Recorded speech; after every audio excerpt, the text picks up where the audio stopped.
speak with me and really offer insights and opportunities for our community to hear from you. We just spoke before about how we wanted this conversation to go. We've talked about how conversation, dialogue is really what needs to happen. And so it's important for me to say to everyone that you and I spoke and agreed that rather than navigating informalities, we would just talk person to person. So I'll be Wendy, you'll be Lou. I've been that way for many, many years. So exactly. Yes, I'm used to that name. So perfect, and it's a real honor to likewise just speak with you. And again, so grateful you've taken time to speak on so many levels. It's a real example of the value of community put to action. And so on behalf of everyone here, thank you. And likewise, if I may, I thank you for the opportunity, and I thank you for your leadership in engaging and reaching out to have this conversation. So from a police officer and from a group who's really working to help get through this, it is very reassuring that that you are interested to hear and that you want to hear and talk about what's going on. So I applaud you for doing that, and I'm honored to be here as well. And as we talked about a little bit right before this, conversations probably haven't happened nearly as much as they should have, and I'm sure that's partially how we got where we are. And so any opportunity that we can sit down and talk and share and understand, I think it's important. I really do. Wonderful, thank you. And we hope that this will be the beginning of ongoing conversation, so that we don't move backwards, we continue to move forwards together. Because we are just all one community, one expansive community country, and that unity is something that's in all of our best interests as human beings and Americans. So I wonder, just before we even move into questions and things like that, I wonder if you might share with us just a little bit about your reflections as a police chief and your reflections as a person about these recent days, how you understand them, what you feel you'd like to say about any of that. Okay, I think that's a good place to start. And certainly, I think all the events in our lives and things that happen and intersect with our professional and private lives, and nothing more than this particular instance. As a human being, I can tell you that what I saw and from all the people I've talked to was reprehensible. There's just no really other way to put it. It's not, if we're being honest and having honest conversations, what I saw out of the one officer and then the other three, those are not things that we teach our officers. Those are not techniques or skills. And certainly empathy didn't seem to be there, or understanding. I mean, that's from an observer. Again, I wasn't there. I see what we're all seeing. I also see it through the lens of a police officer, and I think, quite honestly, when we see incidents that attract national attention, or when I see law enforcement related incidents in the news, I do look at it from, a lens of being an officer, and what would I do? And, some of them, I think the vast majority of them, they're challenging to try to work through and navigate, because you do only see a certain piece of it often. You see one view, one angle, you weren't there, you didn't know what they were feeling. And so, I know for the most part, when we have those instances, you'll have a difference of opinion, even within the law enforcement community, about, well, no, I think they were okay, or no, they shouldn't have done that. We're different too, just like everybody. We have different opinions. But I think what's unique about this particular instance is to a person, law enforcement or not, there is no gray area. There's nobody that's feeling that there's a bit of defense, or maybe this, or maybe that. Even again, all of us are not privy to what happened before, after, during. We weren't there. 4 officers were. and obviously there were some public there. But based on everything we knew and everything we knew early, I was surprised and heartened to see that law enforcement took the position that they did. I can tell you that the International Association of Chiefs of Police president put out a statement condemning it pretty quickly. The Illinois chief president as well, the association that we all belong to, and law enforcement, around the country has. Mm-hmm. And it's genuine, and it's not typical. Again, law enforcement, when you're in a profession, you certainly understand the inner workings of that profession, and you feel it because you do that job and you've been in situations. And so we do tend to want to support our officers when they get involved in a life-threatening situation or in a serious situation, because we feel we understand more than most, because you're not involved in it, the realities of what we've dealt with and what we've seen, and how I've been close more than a couple times to maybe losing my life. And so I understand how they feel. And so we are quick to try to support our officers. And I think that, unfortunately, by the public, sometimes that can be looked at as not a good thing. I think they feel that maybe we support them in spite of wrongdoing. And I can tell you again, just from my perspective as a chief of police and as an administrator, I know a lot of good administrators and police chiefs that we won't tolerate. We've all had to terminate or discipline. And so, but that said, in this particular case, so circling back, it's unequivocal. There's no doubt that what happened was wrong at every level, from training to just a technique to every level of what went on there from the police perspective. Now, we don't know what's in somebody's heart, so I can't speak to that for the 4 officers. I still like to believe in the good of humanity, and I feel that maybe during their careers at some point they've done good for their community. I hope that they did in the long time. I hope they didn't make it through that many years just continually doing bad or wrongdoing. I hope. So I do always try to look for the good in people, but unfortunately in this particular case, and again, I can't go into what their hearts were feeling, but the acts themselves need to be dealt with. And I think they did take a strong, quick, immediate, decisive step to terminate and then to charge. Mm-hmm.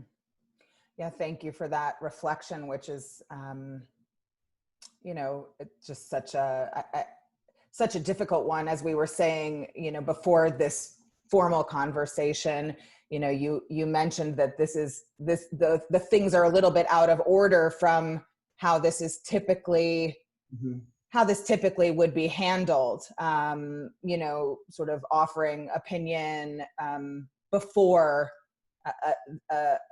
a person would be brought through the justice system, from start to finish. But this moment calls for different responses, more immediate responses. And I appreciate your willingness, to do that, to offer that there. What's your sense, or how do you reflect upon then the reaction of Americans across the country and here in Chicago and certainly here up in the suburbs, even, of their response of protesting?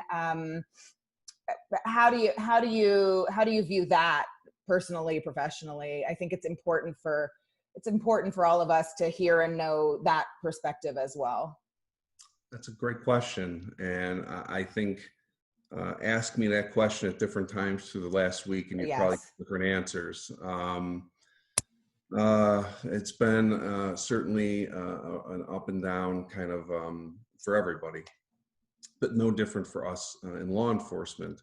I guess I'd start with saying that I certainly understand people's anger and frustration and disappointment and resentment to the point that they want and need to be heard. I mean, there's no question. I mean, we're seeing quite a historical moment, and that's not by accident, and that didn't just happen because of this one incident. There's just no way. It's been there. It's certainly been part of our culture as Americans over the years. There's no doubt. I think we've made progress and then maybe set back. I mean, there's definitely some improvements in race relations and overall, clearly over the years that our country's been established. There's no question. I mean, there are certain strides we've made, but to see the level of acrimony and to see the level of, I guess, emotion and borderline hatred, I mean, it really is. I mean, I've watched TV and I unfortunately get to see the reports of injuries and deaths associated on the law enforcement side, and just the things that folks are doing to try to show their anger, and obviously more in greater detail than the general public. And so that sobers me, though, to, you know, the concern and safety for all. But I also likewise put myself in the position again as a police officer. Have worked hard for 27 years and worked hard certainly in Highland Park to make sure that we are working towards fair treatment and respect and dignity for all people. So to be painted with that brush that, you know, as law enforcement is systemically, it's a challenge. I want to take ownership for us as a profession, but just knowing that you don't feel that way or orient that way.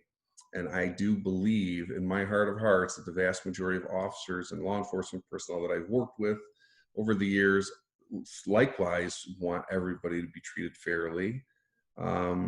You know, to see officers who are being either shot or killed or stabbed who had nothing to do in particular with this particular case, I mean, those things are to me very sobering and gut-wrenching and hard to deal with. And you know, but again, the understanding, it starts with an understanding that I know why people feel the way they do right now. At least I can understand and appreciate that it isn't something that just popped up. There's just been a lot, and I can't certainly speak to different departments' approach with their, you know, community relations. And if they're not strong, they unfortunately now have impacted, you know, nationally the law enforcement industry. So yeah, it's definitely been a lot of different emotions. I watch TV, I hear things on my radio. We're out there trying to keep the community safe. I have respect for the officers that are showing restraint. And then, of course, if one thing happens, then it's viewed but the restraint that they're showing, I think if anybody could walk a mile in the shoes in the middle of these very scary situations, you'd understand it's scary. Those are our sons, our daughters, you know, our brothers, our sisters, husbands, wives that are out there trying to keep people safe. Yeah, I mean, I'm just so struck. You know, there's at the heart of this is the desire for shared humanity for all, right? Mm-hmm. That's the heart of the move for racial justice, is that everyone be seen as a human, no better, no worse than anyone else. And that in this striving, this protesting, whatever, this action, it seems to me that we can't lose the humanity of others, whomever that might be, whether, you know, in particular in this case, you know, for police officers, they are, as you say, as well, humans. You know, we are all humans with hearts, and we can't know the heart of everyone. That's not to say that there should not be consequences and action, but the striving to see and know each other's humanity, that seems to be a place to begin, perhaps. You know, moving forward. Hopefully together. And I agree, and I absolutely agree. And I think, like I said, we had talked about, you know, we're going through the steps right now of a traumatic incident, and there's no doubt we're in anger right now. We are in anger, but you know, we do always progress through those steps, and we ultimately get to a point after we've expressed ourselves and have processed everything that's happened. I think we as humans we're built and we're good at then, okay, how are we going to fix it? What are we going to do? We don't just stay in that one stage, fortunately, or we, you know, all have problems. So I do know we will work through it. And I see you know, and I've talked with my officers because, you know, you want to keep them motivated. You don't want to have it escalate into a back and forth, and we need to take the high road, and we need to accept accountability, again, and that's the hard part for them. Maybe internally they don't feel that they've Yes. ever shown that kind of disposition, or so for them, but you're accepting accountability for the profession and for others, and it's incumbent upon us to do that. So I have seen that in my department, and we have those conversations that we certainly don't want to represent that kind of policing. And although it's hard to really understand that these people aren't looking at Lou Jogmen and saying, I hate Lou Jogmen for everything he's done and who he is, I do know it's the uniform I'm wearing. It's, Yes. that, and I do know that. And maybe that in their world or in their experience has treated them unfairly and wrong or criminally or worse, like Mr. Floyd. I mean, so it is a very interesting and confusing and Yes. time to try to process all that. But I think we will. I really do. I feel confident. Conversations like this are a part of it, so we can talk and figure these things out together. And that's what I guess I'm encouraged by. I think we need to get through our first step, which we're really in still right now. Yes. Yeah. I mean, it is, I think all of us, there's this tension of, are we all separate individuals? All policemen are not the same. All Black people are not the same. All white people are not the same, whatever it might be. But at the same time, in our areas of responsibility or accountability, we carry the burden of the entirety with us. We joke about this in the Jewish community all the time, that if there's, something that a Jewish person does that's wonderful in the public eye, every Jew feels great about it. And if there's something awful that a Jewish person does in the public eye, every Jew feels burdened by the shame.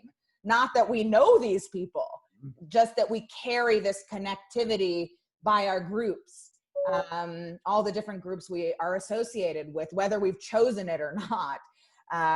It's funny because you say that, because even like sports teams, Yes. how people get like Chicago when, you get connected even though you don't know each other, and it's a team playing a sport, but that's an identity. And whether they do well or not, you have some pride or ownership. You're not playing the game. You're not, it's an interesting dynamic, but that does happen at so many levels. So, and with the stakes as high as they are, though, law enforcement, I mean, we definitely, that's why it's incumbent upon us, and we do take the ownership. We have to be better. We have to make sure our officers across the country get it right because of this. Yeah.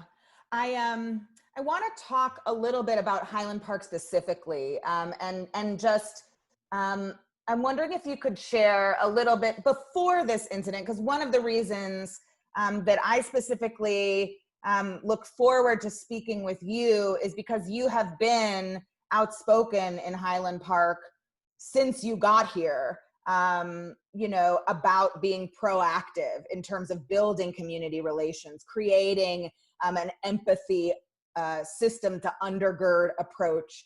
So I wonder if you could just share kind of a little bit about your approach in terms of the Highland Park Police Department, in terms of community relations, and then if there's anything you want to share, just I guess specifically about anything that may be evolving or changing moving forward with the police department. Okay, I'd be happy to. I really would. So for me, getting involved in law enforcement, it was a calling. I can share with you that my father was a police officer, and back in 1977, when I was a young man, young boy, he responded to an armed robbery. And when he got to that armed robbery, the robber came out with a gun to the head of the female store clerk and said he was going to kill her. So my dad, not knowing, he just couldn't live with that. He exchanged himself and said, "Take me, let's talk." And that young man, filled with anger and rage, put him down on the ground, handcuffed him, put the gun to his head, and other officers arrived, and he knew he couldn't get away. So he asked my dad if he had any kids, and my dad said, "I do. I just had a baby, 1 year old, trying to help bring it down." And he pulled the trigger and he shot my dad in the head. So my dad lived. Oh my Shock. God. I mean, he did. And I was fortunate enough. I think that's what really helped me, helped form me. He lived. He was, believe it or not, could walk, could Wow. drive. Definitely couldn't be a police officer. And there were certainly, lifelong effects. Mostly that he ended up then dying about 10 years later from cancer, kind of related to the shooting. But I had him for those years. He died on Father's Day too. He had a way of really going big. So, so I'm so for sorry. me, no, I thank you. But for me, I got to know my dad. And I think that's what, for me, believing my mom was not thrilled with my decision to go into law enforcement. But I saw what selflessness really, really looked like. I Mhm. mean, his whole life he gave up for a person he didn't know that person, and just couldn't see that person being injured, or killed. And so for me, that is what I have focused on my entire career. That's why I wanted to carry that legacy forward. I saw what policing should be really in my father. And so I've carried that on, and I really find that I think in policing, we get a little defensive. We see a lot of things you shouldn't see, things you can't unsee, and it has an effect on you. And so I think when we strike that balance and we try to be all things to every person, I realize you can't. You just do what the best you can. I mean, for instance, we want to be compassionate, empathetic, and we want to be viewed as open and have people come to us. Right? That's important. So we look at that as being a guardian of the community. But we also have to be warriors. If there's a school Mhm. shooting, if there's a shooting in a company, we have to be able to do that. So that slides. So I've always worked with that guardian warrior mentality, but never losing sight that we have to make sure we work with our communities and our people in our communities, because without the community, we are nothing. We support our communities, we're part of our communities, we have to work together. And I find that the most important aspect of what we're doing. And so I've integrated that into everything we do. And so, yes, before this even started, in Highland Park, one of the first things that I wanted to do, there are, backing up, the Illinois Association of Chiefs of Police, I'm a part of that group, and they started working in like 2014 and 15 with the NAACP. Seeing all of the things that came out of Ferguson, we recognized we need to do better. We need to connect. We need to talk. So, meeting for about a year and a half, they came up with this document. Their 10 shared principles of law enforcement, and it's really, for me, one of the highlights of my career is to even have a little part of that, in that they came up with 10 things that they both groups agreed are important to the Black community, important to law enforcement, and how we can work together to be more in harmony on that. And they came up with the 10, and they're not things you wouldn't be surprised. I mean, value life among all other things, work for de-escalation, have a diverse workforce. I mean, but the things, they even had, though, some ownership on the community to understand Mhm. policing, to invest yourself, to understand that maybe you can't shoot somebody in the leg like they do on TV. It's just not, it just doesn't happen. It's very hard.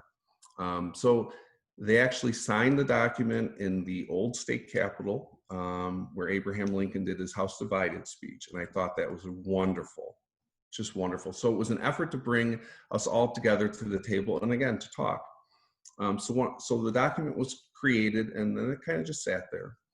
And when I started in Highland Park, I wanted my officers to review it, to work with it, and to understand it, and to see if that is who they were. Is Mhm. this what we want to be as a department? And I was thrilled and knew I was in the right place, because they all said absolutely. So we then, we signed, we all had a document like the Declaration of Independence, and we had them listed. We all signed them. That is a kind of a contract with our community. This is who we are. This is what we stand for, what we're going to work towards honorable policing. And so we were the first in the state to do that. And now 160 other agencies have done that. Mm. So it's our commitment to our community, and certainly people, our community of color, that this is what we are going to do. We're going to, I have it right here, develop strong ongoing relationships, endorse the values inherent in community policing. We endorse the 4 pillars of procedural justice.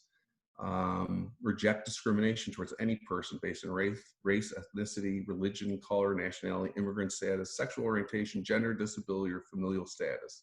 All persons treated with dignity and respect. And we, of course, value the life to be the highest value. I mean, so these are things that my officers were continually talking about, continually endorsing. We try to incorporate them into everything we do. So it just starts there. I mean, that is really where it starts.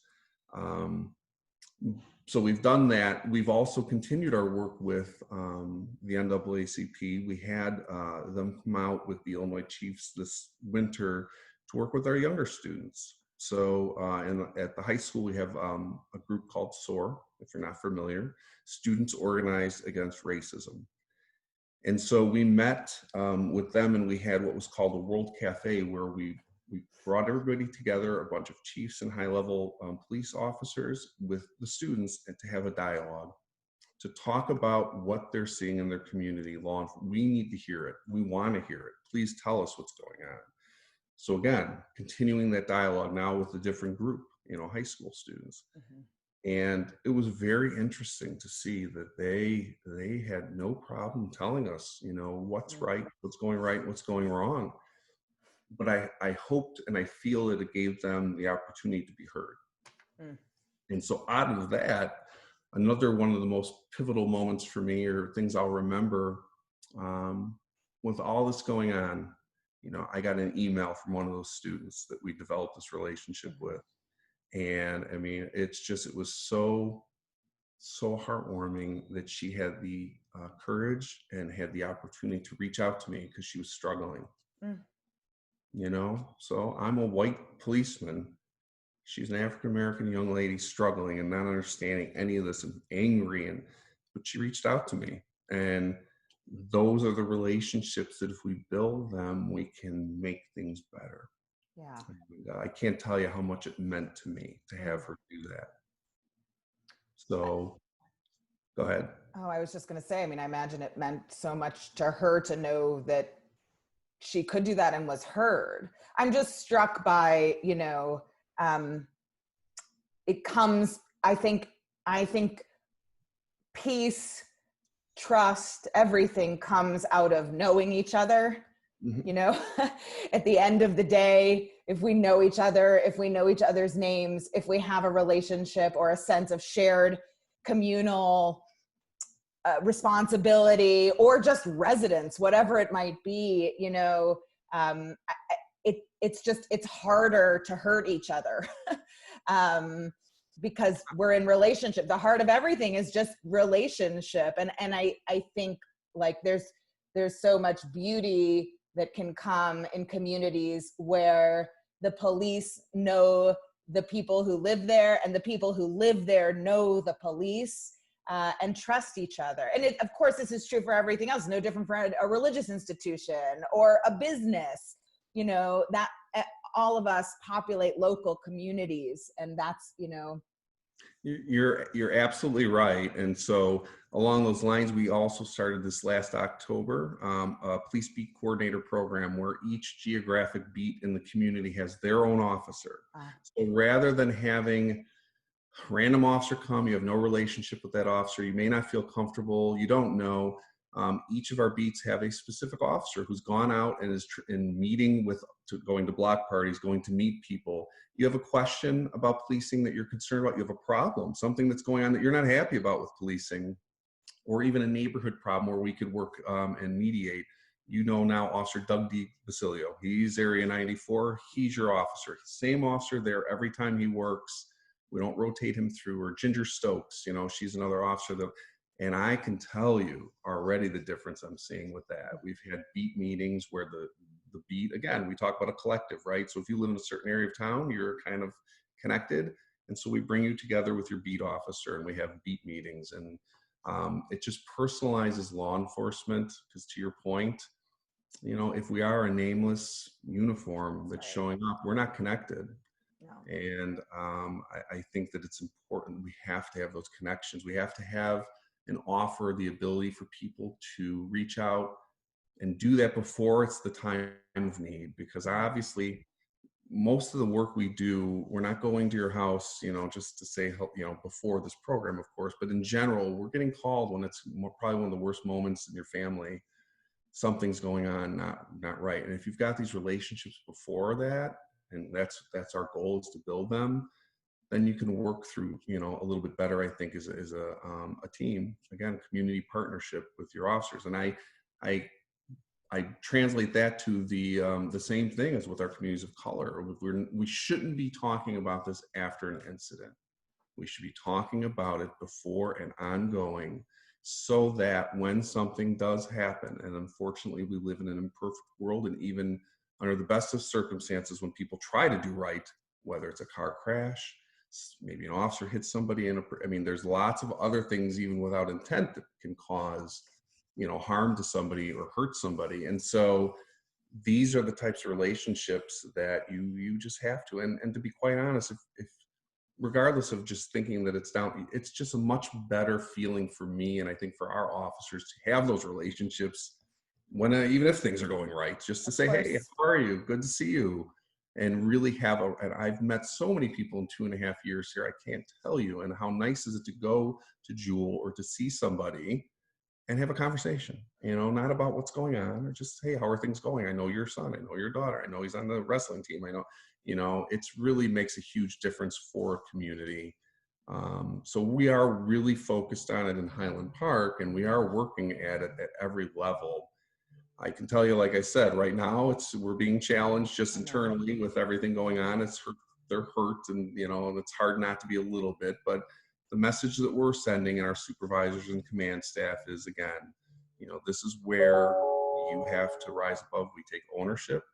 We have to help our communities through this too, and then build from it, and take it hopefully to even a better level after this is over. But people are upset, and they're expressing it right now. Yeah. And again, it didn't just get here. You may have not done anything personally, but we as a collective, unfortunately, have let this happen. So Thank you so much. I'm wondering if you could share a little bit about, like, what does accountability look like in the Highland Park Police Department?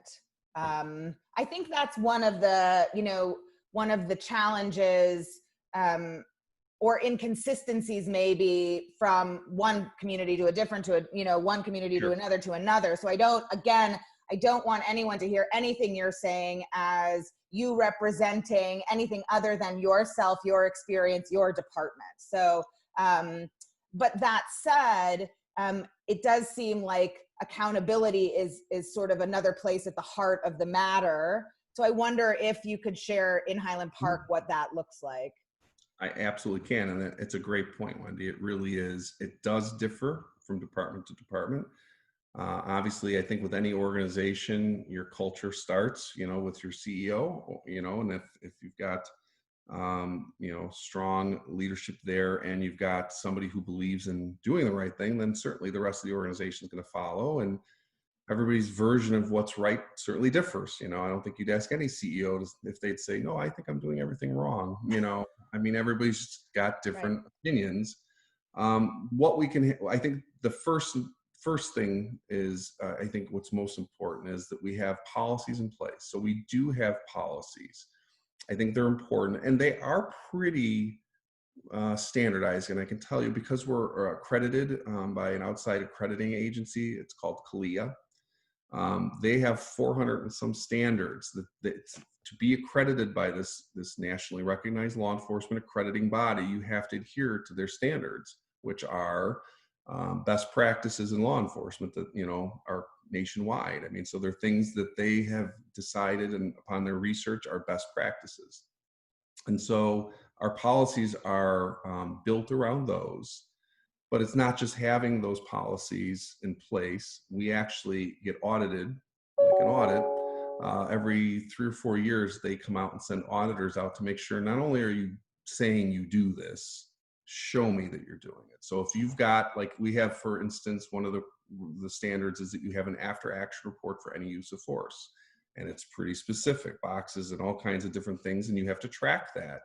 And that's designed to make sure you're identifying any patterns with officers, any maybe techniques and training that need to be improved or enhanced. So not only do we have the policy that says you're supposed to do this, show us you're doing it. So we have to pull them out and say, here they are. And so pursuits are the same thing. There are quite a few different standards and policies that are in place.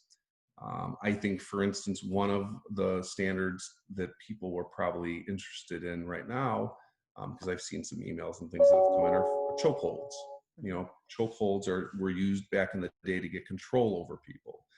And so chokeholds are prohibited because they lead to things like what happened. You know, you could do it with the best intentions trying to control somebody, and then you don't know that you've cut off too much. They're just not something that are consistent enough, consistently applied that they could be used.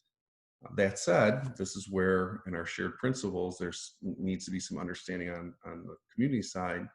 You know, is there a place in our business for a chokehold? I can tell you yes. I can tell you if somebody walks up to you, pulls a knife, and you're able to grab them quickly, get behind them, luckily, what if they're cutting you and stabbing you? Would you then maybe have no alternative other than, you know, if you've got our business is a messy business. Violence is a very real part of it. And violence in any way it's ugly. I mean, I'm shocked when I see it. I've been shocked when I've been involved in it. But it's part of our business, unfortunately, our world. So we have those policies, and I think the policies really do guide us, and that's where a lot of our accountability comes from. Mm-hmm. I'd say again, the leadership and the messaging to your leadership, sergeants and your supervisors, again, varies from department to department about how much of a stickler you are on certain things, like do you wear your hat when you get out of the car? I mean, there are all kinds of different policies, but I think by and large, at least my colleagues, the people I know, really strike a good balance. You know, we hold people accountable and we do discipline. Mm-hmm. And I think that's a tough thing to talk about. And I'll tell you why. You know, who wants to think that we have police officers that ever need to be disciplined? I mean, if they're out there holding us accountable, shouldn't they always be doing the right thing? Yeah, let's be honest. We're all human beings. We make mistakes or we make choices that we think maybe this isn't that big of a deal. All, you know, it's a policy to have my hat on, but I got out. I was just running to something like that. I mean, that's a small example, but just to show the point. So I have conversations with my peer chiefs all the time, you know, and even in Highland Park about discipline, and we suspend people if they violate policy, depending on what it is. We've had to. We call it corrective action. We want them to be better. And, you know, fortunately, again, in my 2.5 years here, they've been mostly, you know, sins of omission and not of the heart, you know, so, but we keep an eye out for that. You know, we keep an eye. So they've made judgments or things maybe that they wouldn't do again.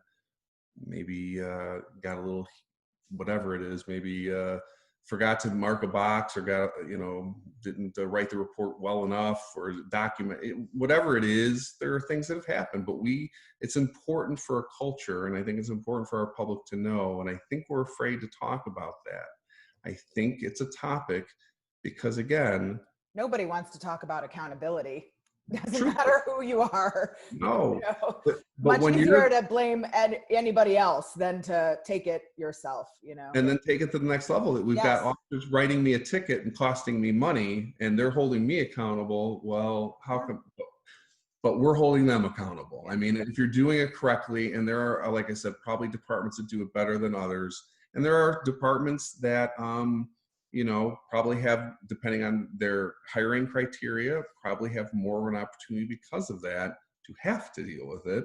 I will say we have a very rigorous hiring criteria and background process, which means, fortunately, we don't get people who are looking to do bad things. I mean, we really don't. And I feel very fortunate to be here because I've now gotten to know all these folks, gone through their files, watched them work side by side. And I have to tell you, again, it's just my perspective, but Highland Park Police Department is so professional. We're not perfect. but they try so hard to do the right thing for our community. One example that stuck with me early on, and it's just, we had a theft at a store, bike store. The detective, found the person, was able to really get about 75% of the stuff back. And the bike store was thrilled, most people I know, most departments would have been really happy with that. And I'm like, all right, that's a case closed. Really well done. He didn't let it go. He got on eBay and found all the other items and worked with other municipalities in New Jersey and across the country to get those things back from the people who bought them lawfully. They didn't know. So now he worried about them being out their money. So he made sure eBay paid them back because of the fraud. So they were whole. I mean, that's just the kind of work you see in this organization. And that's such a great thing to have to walk into. Great work ethic. So it makes it easier to hold accountable, because I do think they hold themselves accountable. Again, different department. I can speak to this one. They do. So we work on that continually, and we talk. We really do. One of the things we're doing in our organization, and I've got a leadership coach that we've used, and we have learned to just talk and say what we're feeling, even if it's uncomfortable, and have the uncomfortable talks. And I'm going to tell you what I think that will help. In policing, like anything, like most businesses or workplaces, there's things that go on. People get along well, people may not get along well. It happens everywhere. I think if you don't have good relationships, even with the folks you're working with, you may not work with them a lot, or you may not hang out with them after work. But if you don't have good relationships with them, and you're not able to talk to them and have the uncomfortable conversation and then walk away and be okay, how's that going to work when you're one of the three officers standing by on this type of a case? Right. So if one of those officers didn't get along, maybe has had an issue with that officer, how is that officer going to go to him and say, hey, dude, you need to get off him? It doesn't really facilitate that. So that's just another area of accountability that we're working on. And it's been interesting. And, so my background is in psychology. That's what I've gotten my degrees in both my bachelor's and master's. And so I've always been interested in the human psyche and how people operate. And so to see people, when we have these meetings, we throw things on the table, uncomfortable things that maybe happened years ago, talk about it, but we have rules about how you walk away, and it's working. It's really been helpful. There are things that obviously, again, happen between coworkers over the years, and sometimes we hold on to those things. I see a profound change in some of the officers who maybe weren't so aligned in the past. And I think that then the reason why that's important is it translates back onto the street where we're working as a team, and we're able to call each other out on things. That's what is the indicator of truly trusting relationships or brotherhood or sisterhood. It isn't, will you hide for each other? It's will you call each other out because out of love and trust. That's the ultimate indicator out of the best of what's possible in a human, or at least, and I'm not speaking of it in any particular way. I mean it for all people. I think we sell ourselves short if we come to believe that real relationship is about not speaking full truth to each other. 100%. It's no different in a marriage or in a family relationship or a partnership, what have you. You have to, if it's a relationship, you need to be able to offer truth, which isn't easy. No. But a relationship, if it's real, can hold it. It's just, that's what it takes. So. But in many relationships, you choose to be in them with that person, but like in a work environment, you're thrust correct. Right. You don't, Yes. So you just do enough to maintain it, probably professionally, and they do. But I wanted to make sure that you had again, we don't all have to, go out for dinner together or, name our children after each other. And that's what we tell. It's exactly what we say. But we have to be able to support each other as a team, help each other when we're down, and call each other out when maybe we are not seeing that what we're doing probably isn't going to have a good result. And you do in this business, you get into tunnel vision. You are doing certain things. You're focused on an objective. Maybe somebody coming in and telling you, "Oh, step back for a second." It's helpful. I've had people help me that way. But some people don't take kindly to that. Some people are like, "Hey, don't tell me what to do." I know, so you have to give them the ability to do it in a safe way and respect it and know that there won't be like hurt feelings or consequences. You just have to keep talking about that and giving that kind of or developing that kind of a culture. And I'm very optimistic, again, but that's our department and it's what I see. And, that's how I feel right now. And you can't know that that's going on in every organization and every department. So I have one last question for you Okay. out of that, which, and this is for you, Lou, not you as a police officer, but just you as a person, navigating this moment in time with all of the heartbreak that comes along with it, all of the yearning for mutual respect, peace, equality, love, everything that I hope is the shared human and American desire for all people. What do you think? Do you feel that it is possible to achieve those sorts of cultures, those sorts of relationships between police and citizens, knowledge, trust within the departments, across our city, across Chicago? Like, is that a futile hope? Is that something we should yearn for? Are there places where we should be directing our energies as those who benefit from a really positive community to help in communities where maybe this isn't the norm? It's a great question. I don't expect you to have the answer. I'm just. Well, if I did, I'd write a book and then we'd be okay. But Yeah.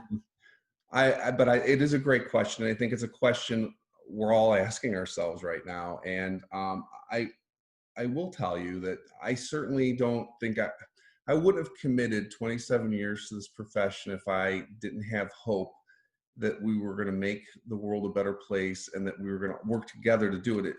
It can't be just the police. And that's the thing. And I think as we talked about at the beginning, the message is really, it's about timing. And so I don't think anybody's really ready to hear that really we have to work together. I think right now the police are taking the blame. And, again, to a certain extent, certainly in that particular case, that's 100% accurate. There's no doubt in that case, 100% of the blame. Moving forward, though, we can't put all the onus on law enforcement to fix the problem. It is a relationship, and we need our community across the city, across the country, to truly recognize that there has to be this. That's why I really hold on to this shared principles, because it's a shared understanding of how we want to move forward with this idea of law enforcement. We want to treat life with the sanctity it deserves. However, there's one in there that again says that our residents will seek to understand why it is we can't do certain things that they see on TV or they think, because that puts us in a difficult position. Those expectations, we can't meet those. So I am optimistic that after we get to a point where we've processed, the events and death of Mr. Floyd, that we can get back to a place where we're going to be able to talk. Now, my worry, and I've already seen it, everybody is looking to help in their way and try to fix things and make things better. I think the problem is what I'm seeing already with some of the legislation that they're going to want to present and some of the changes that they feel are just so necessary. At some point, because it's a relationship, you do have to consider the minds and perspective and hearts and souls of law enforcement, that they're not just made to be vilified, that this is what you will do. We're going to take away your rights here. We're going to do this and expect that group to come to the table and work positively. So I just worry that there may be an overreaction given the emotion that we're all feeling right now. So I'm hoping that, I hear that the state legislature wants to call a special session to enact police reform, and I get that whole concept, and certainly there needs to be there's work that needs to be done. I just want it needs to be presented well, and to have the two groups, community and police, collaborating and working together. We have to just be careful about the message that these men and women that we're trusting to go out there, the vast majority of them, they're doing good work. And so while we're all taking the heat right now, and we can shoulder that, we have to be sensitive to the rest of the people in this business that, it is a partnership. And, if you're telling us that you're not going to police us lawfully, well, then we will tell you what you're going to do. But here's what we want. Tell us what you think. How are we going to get there? And that's really, it has to be shared. I really feel strongly that way, because I do balance the community. I am a community member, and I'm a dad. And so I definitely get to see that. But I see what is the impact my officers are having. And I'll tell you that one of the bigger problems we've got right now, and we've had, is the ability to recruit qualified people to be a police officer. Mm-hmm. Given everything that's going on today, just today, without changing anything, I can tell you, we used to have, when I went and took the test to be a police officer, there were 3,000 people at that test. Mm-hmm. 3,000 people wanted the job, and I think they hired 4. Mm. We, on our current list, have 3 people out of, usually you would do a list for 2 years and you keep 3. Now, how are we going to staff police departments? Who in the world would want, you watch TV, would you want your son or daughter to be a police officer, given the way things, it's just not many people are really, inclined to put themselves in at that. And so if we make it even worse by really, really going too far, that's the word I have, so I'll be candid with that. I hope that we can breathe, sit down, talk about like body cameras. That's fine. I don't think anybody cares about that. I think my officers are fine. They're ready for that. The vast majority of time that I've seen body cameras, it's really helped the officer, because it's shown. And then if an officer's doing something inappropriate, boom, there it is. We've got it. So things like that, totally appropriate. I don't think anybody's going to balk at changes, but don't just, let's hope that they don't just there's changes and there's really just changes. So I worry about that a little bit, just because I do see my officers and I want them to stay motivated and committed and helpful. But overall, am I optimistic? Yeah, I think this community has spoken. The country has spoken. We're listening. I've seen a change, like I said, in this particular case. We like to wait till the facts are innocent until proven. That's just what we're built on. Even when somebody kills a police officer, we're mad. We think he did it, but they have to go through the process, So we're accustomed to that. Mm-hmm. But in this particular case, there was quick response. And so there's change there, which I'm optimistic about. And I've talked with my colleagues. So yeah, I'm optimistic, Wendy. It's just, we've got to get through this part of it right now. Yeah. Yeah. I so appreciate those insights, that sharing, and really everything that you've shared today. I think it brings the broad perspective and in-depth perspective that isn't something that most people who, by and large are observing this happen from screens. Perhaps they've attended a protest, perhaps not. I think everyone has opinions, but there's not been a lot of listening. It's just been a lot of talking. So I really appreciate the opportunity for people like me to listen and hear your perspective, your voice as an immediate community member and leader of our community. And, I think all of us, I pray, are joined together in the hope that we will talk together. We will get through this together. There is, as you say, we're in a phase of anger, but there must then come a place of reconciliation and peace That's hopefully the way the path gets paved. And if you're hopeful, then I'll be hopeful too. So I'm absolutely hopeful. I know we've talked about some very weighty, obviously, topics, and this is a very serious issue in our country. So, but I'm optimistic, and I do appreciate this is the conversation. This is a conversation that we need to have, and this is a good start.